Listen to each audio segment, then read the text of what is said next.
Video শুরুতে তোমাদের কাছে দুটো অপশান রাখছি। অপশানে এখন থেকে একদমই পড়াশোনা না করে পরীক্ষার 1 মাস আগে ইউটিউবে সার্চ করো স্টাডি রুটিন ফর মাধ্যমিক বা এইচএস কিংবা কোনো সাজেশন। আর অপশান 2, এখন থেকে মন দিয়ে পড়াশোনা করে পরীক্ষার 1 মাস আগে রিল্যাক্সভাবে শুধু রিভিশন করো আর রেজাল্টে একদম তাক লাগিয়ে দাও। কোনটা তোমরা বেছে নেবে বলো তো? যারা এখনও পর্যন্ত ভিডিওটা চালিয়ে যাচ্ছ তোমরা নিশ্চয়ই অপশন বিটাই সিলেক্ট করেছো। এটাই হচ্ছে তোমাদের সব থেকে বুদ্ধিমানের কাজ। পরীক্ষার 1 মাস আগে তো আমরা সবাই একদম হাঁপিয়ে যাই, কিভাবে সিলেবাস শেষ করব, কিভাবে কি করব। কিন্তু তোমরা একবার ভেবে দেখো, তখন যেভাবে পড়ো সেই পড়াটা যদি এখন থেকে একটু একটু করে এগিয়ে রাখো তাহলে কিন্তু তোমরা কতটা ইমপ্রুভমেন্ট করতে পারবে। আর মাধ্যমিক এইচএসের মতো পরীক্ষাতে কিন্তু আরামে 75%-এর ওপরে নাম্বারও পেতে পারবে। তো চলো আর দেরি না করে ভিডিওটা শুরু করা যাক। আজকের ভিডিওতে আমি একদম পুরো টাইম টেবিল ধরে লিখে তোমাদের সাথে শেয়ার করব, যাতে কোনো প্রবলেম না হয়। যারা এখনও ভিডিওটা চালিয়ে যাচ্ছ তোমরা কিন্তু একটা খাতা কলম নিয়ে বসতে পারো। ভিডিও শেষে কিন্তু আমি লেখাটাও পারলে দেখিয়ে দেবো, সেজন্য পুরো ভিডিওটা স্কিপ না করে দেখো।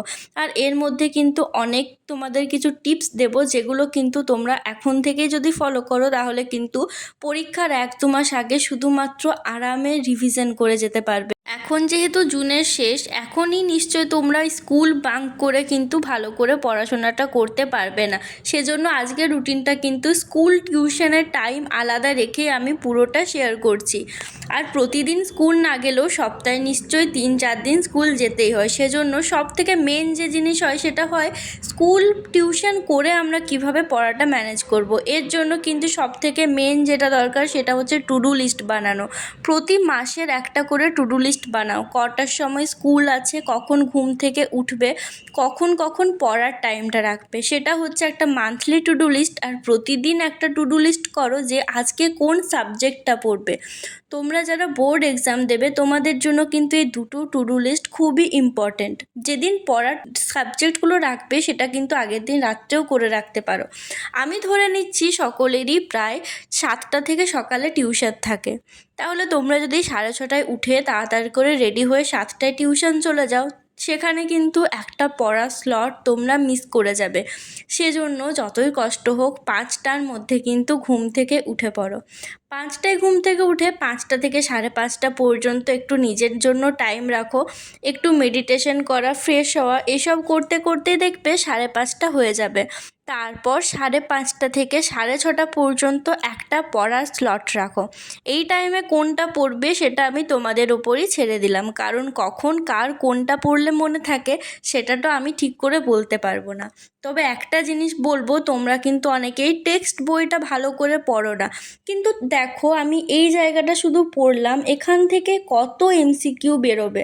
সেজন্যই বলবো টেক্সট বই কিন্তু সমস্ত সাবজেক্টের খুব ভালো করে পড়ো। আমরা যতই স্কুল টিউশনে পড়ি না কেন, সেলফ স্টাডিটা যদি ঠিক মতো না করি কিছুতেই কিন্তু রেজাল্ট ভালো হবে না। আর একটা কথা, এখন আমরা সবাই খুব সাজেশন ভিত্তিক পড়াশোনাটা করছি। সেটা দরকার, কিন্তু সেটা পরীক্ষার 1-2 মাস আগে বা টেস্টের পর থেকে করতে পারো। প্রথমে যদি কনসেপ্ট ক্লিয়ারই না করো, যদি সমস্ত কোয়েশ্চেন নিয়ে না বসো, তাহলে দেখবে সাজেশনের বাইরে যদি কোনো কোয়েশ্চেন আসে তখন কিন্তু তুমি মার খেয়ে যাবে। তখন আফসোস করার থেকে এখন যদি মন দিয়ে পড়ো তাহলে কিন্তু অনেক বেটার। আর আজকের টাইম টেবিলটা আমি এমনভাবে বানিয়েছি, স্কুল টিউশন করার পাশাপাশিও কিন্তু প্রতিদিন 5 থেকে 6 ঘন্টা পড়তে পারবে। 7 ঘন্টাটা একটু বেশি হয়ে যাবে, সেজন্য 7 ঘন্টাটা করলাম না। চলো তোমাদের সাথে একটা খাতা শেয়ার করি। খাতাটা আমারই, যেটা হচ্ছে আমার মাধ্যমিকের সময় খাতা শেয়ার করার পেছনে একটাই কারণ, খাতাটাও কিন্তু আমাদের অনেক বেশি হেল্প করে।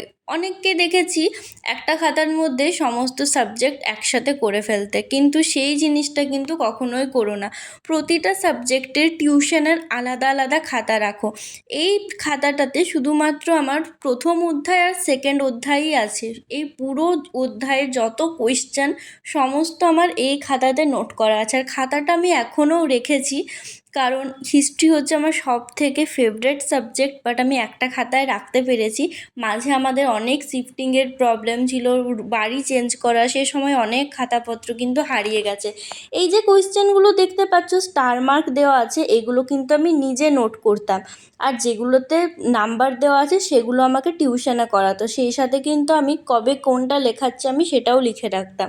এই জিনিসটা দেখানোর কারণ হলো আমরা না এখন অনেকেই নিজের থেকে নোটস বানায় না, কিন্তু নোটস বানানোটা কিন্তু অনেক বেশি দরকারি জিনিস। ধরো পরীক্ষায় এমন কোনো কোয়েশ্চেন চলে এলো যেটা তোমার কনসেপ্ট ক্লিয়ার আছে, কিন্তু তুমি নোটস বানাতে পারো না, তখন কিন্তু তুমি অ্যান্সারটা ভালো করে করতে পারবে না।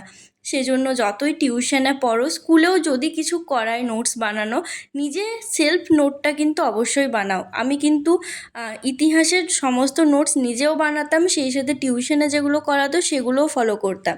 আর তোমাদেরকে বললাম সাজেশন ভিত্তিক পড়ার থেকে নিজেকে পড়তে। তো আমি একটা স্টোরি শেয়ার করি।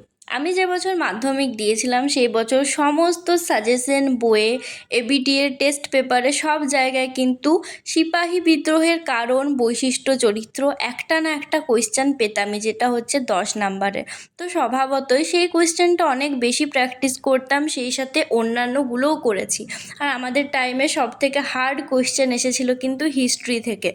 তো লাস্ট 10 নাম্বারের কোয়েশ্চেনটা যেটা দিয়েছিল সেটা সত্যি বলতে কোনো টিউশনেও করায়নি, কোনো স্কুলেও করায়নি, আমি কোয়েশ্চেনটা কোনো দিন শুনিনি। কোয়েশ্চেনটা ছিল সন্ন্যাসী ফকির বিদ্রোহের কারণ না, একটু ঘুরিয়ে কোয়েশ্চেনটা এসেছিলো, বাট আমি নিজের মতো করে 10 নাম্বার না 8 নাম্বার থাকতো, 8 নাম্বার পাওয়ার মতো লিখে এসেছিলাম। বাট যদি সাজেশনেরটা আসতো নিশ্চয়ই ওটাতে আমি ফুল মার্কস পেতাম, বাট ওটাতে নিশ্চয়ই আমার মার্কস অনেকটা কাটা গেছিলো।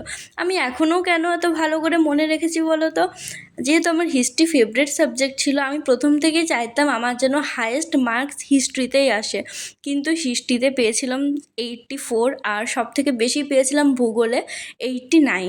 তো এই জিনিসটা আমার এখনও মনে আছে, সেজন্যই তোমাদের সাথে শেয়ার করলাম, যাতে এই সাজেশন ভিত্তিকই শুধু না থাকো, তার সাথে কিন্তু অন্যান্য সাবজেক্টগুলো বা অন্যান্য কোয়েশ্চেনগুলো সমান গুরুত্ব সহকারে পড়ে যাও। কোন বছর সাজেশন থেকে আসবে, কোন বছর আসবে না, সেটা কিন্তু কেউ বলতে পারে না। তো সকালের একটা স্লট তো বললামই, 6:30 থেকে, মানে 5:30 থেকে 6:30 পর্যন্ত, যাদের 7টা থেকে টিউশনই থাকে। এরপর যাদের 8টা থেকে টিউশন থাকে তোমরা কিন্তু টাইমটা আরও 1 ঘন্টা বাড়িয়ে নাও। এরপর ধরো স্কুল থেকে এলে 3:30টার মধ্যে, তারপর 3:30 থেকে 6টা পর্যন্ত মাঝে কিচ্ছু পড়াশোনা রেখো না। নিজের ইচ্ছা মতো যা করতে ইচ্ছা করে সেটাই করো। কারোর আবার এক্সারসাইজ করতে ভালো লাগে, কারোর কিন্তু খেলাধুলাটাও ভালো লাগে, আবার কেউ ইচ্ছা করে চুপচাপ ফোন নিয়ে বসে থাকে। কিন্তু খুব বেশিক্ষণ কিন্তু সোশ্যাল মিডিয়া একদমই ইউজ করো না।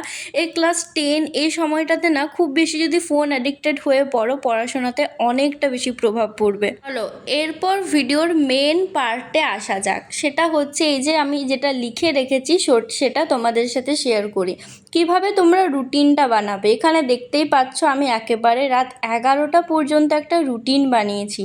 এটা কিন্তু যেদিন স্কুল যাবে সেদিন ফলো করতে পারো। এরম একটা পেজে তোমরাও কিন্তু নিজেদের রুটিনটা লিখে রাখো। যেমন দেখো, ঘুম থেকে ওঠা লিখেছি 5টা থেকে 5:30 পর্যন্ত সব কিছু কমপ্লিট করে 5:30 থেকে 6:30 পর্যন্ত প্রথম স্টাডি স্লট। কী পড়বে সেটা নিজেরা ঠিক করে রাখো। আমরা যে পরীক্ষায় দিই না কেন বা যেটাই পড়ি না কেন, রুটিনটা কিন্তু খুবই দরকার। আর আমি যে টাইমগুলোতে টিউশন লিখেছি সেই টাইমগুলোতে যদি তোমাদের না থাকে, তোমরা নিজের মতো করে লেখো, কিন্তু লেখো। যে টাইমেই টিউশন থাকুক, স্কুল থাকুক, সেটা লেখো। বিশেষ করে যেদিন স্কুল টিউশন যাবে না, টিউশন তো সকলেই যাবে, যেদিন স্কুল যাবে না বা যখন থেকে স্কুলটা বন্ধ হয়ে যাবে, তখন কিন্তু পড়াটা অতটাও কমপ্লিকেটেড হবে না, কিন্তু স্কুল থাকলে অনেকটা টাইম স্কুলেই লেগে যায়। তো সেইভাবে তোমরা কিভাবে 5 থেকে 6 ঘন্টা পড়বে, এটাই হচ্ছে তারই একটা টু ডু লিস্টের মতো। আমি এখানে কিন্তু লাস্ট পড়া 11টাতেই রেখেছি, কারণ যেহেতু 5টায় উঠতে হবে, সেজন্য কিন্তু যদি 11টার মধ্যে না ঘুমাও, ঘুমটা কিন্তু ভালো মতো কমপ্লিট হবে না। আর ঘুম যদি কমপ্লিট না হয়, সারাদিন কিন্তু কিছুই করতে পারবে না। পড়াশোনার জন্য সবথেকে মেন দরকার হচ্ছে যাতে তোমার শরীর স্বাস্থ্যটা ভালো থাকে, সেজন্য সবসময় নিজের হেলথ হেলথের দিকে খেয়াল রাখো। আর আমার ক্ষেত্রে যদি বলো, আমি কিন্তু এই রুটিনটা ফলো করতাম না, কারণ আমি সকালে উঠতে পারি না, আমি কিন্তু রাত জেগে পড়তাম। বাট সেই রুটিনটা অনেকটা আনহেলদি অনেকের মনে হতে পারে, কারণ আমি যে ঘুমের সার্কেলটা ফলো করতাম সেটা সত্যি বলতে খুবই বাজে একটা টাইম টেবিল, সেজন্য আমি সেটা শেয়ার করলাম না। আশা করি আজকের ভিডিও টাইম টেবিল দেখে যারা মাধ্যমিক, উচ্চ মাধ্যমিক বা যে কোনো পরীক্ষারই যদি কেউ দেখছো, তোমাদের টাইম টেবিল নিয়ে নিশ্চয় আর কোনো ভিডিও দেখতে হবে না। এটা বেসিক্যালি যখন স্কুল যাবে তখনকার, এরপর যখন টেস্ট হয়ে যাবে তারপর যে রিভিশনের টাইমটা করবে সেটা কিন্তু সবথেকে ইম্পর্টেন্ট। আর এখন চেষ্টা করো কিন্তু টেস্টের আগে সমস্ত সিলেবাস কমপ্লিট করার। এখনও ধরো দুর্গাপূজার আগেই কিন্তু সিলেবাস যদি কমপ্লিট করতে পারো, তারপর কিন্তু প্রচুর টাইম পাবে রিভিশন করার। এবছর মনে হয় ফেব্রুয়ারি মাসে মাধ্যমিক, এইচএসের ডেটটা আমার ঠিক মনে নেই, তবে যত আগে সিলেবাস কমপ্লিট করতে পারবে তত কিন্তু নিজেদেরই ভালো। আর অনেকেই কিন্তু স্কুল এখন থেকেই যায় না, বাট কে স্কুল এখন থেকে যাবে যাবে না সেটা একদমই তোমাদের নিজেদের ব্যাপার, বাট বেশিরভাগই কিন্তু স্কুল যাওয়াটাও দরকার। সব সময় বাড়িতে একদমই থাকা যায় না, বাট চেষ্টা করো সপ্তাহে 3 দিন গেলে বা 4 দিন গেলে এইভাবে একটা ব্যালেন্স করে চলার। তো ভিডিওটা আজকে এখানেই শেষ করছি। সবাই খুব ভালো থেকো, সুস্থ থেকো। আর কোন রিলেটেড ভিডিও চাও অবশ্যই কমেন্টে জানাতে পারো।